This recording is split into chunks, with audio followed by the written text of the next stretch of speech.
Pat. So Pat covered some of the violations in Every Student Succeeds Act, but I'm going to read them one by one. So first is data tracking. Collection of personally identifiable information on babies, children, and teachers identified with a unique national ID. Contracted by Institute for Educational Sciences, that's NCESIES, in compliance with Obama's Executive Order 12866, creating state longitudinal data systems to collect and share data. Second is data trafficking. States release personally identifiable information to third-party contractors.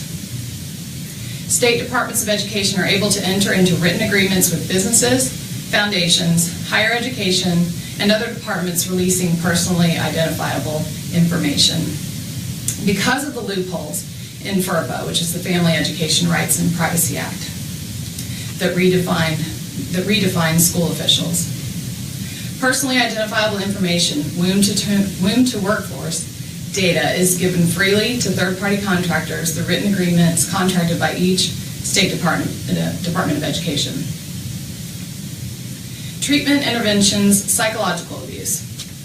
ESSA mandates personally identifiable information collected on attitudes, values, behaviors, beliefs, and dispositions like grit, carried out by IDEA, the Individuals with Disabilities in Education Act.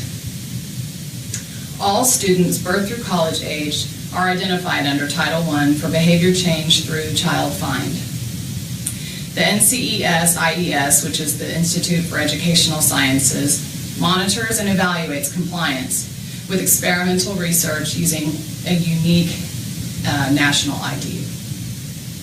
Privacy violations. Exchange and redisclosure of personally identifiable information continues, including data collected on attitudes, values, beliefs, and dispositions without the knowledge or consent of parents. Directory information is cross-referenced with behavioral data collected on the local level. Privacy protections have been removed. Data, the new currency, uses children as a commodity. These blatant data mining violations are child abuse. Violations of the Protection of Pupil Rights Amendment, PPRA. Violations under Title I school-wide through the use of psychiatric, psychological examination, assessment, evaluation, or testing.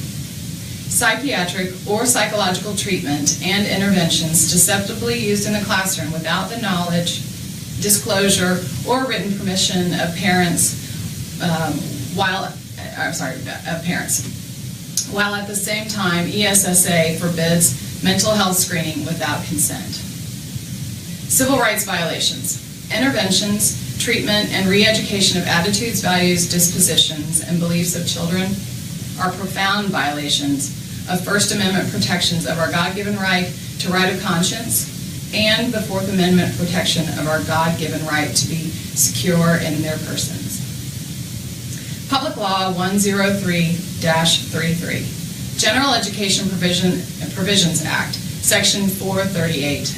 Federal government is supervising and directing curriculum, creating a model national curriculum and a national test. Institute for Educational Sciences, which I mentioned earlier, NCESIES, evaluates and monitors students, teachers, funding, principals, schools, and states for mental health data. Malpractice, this is the last one.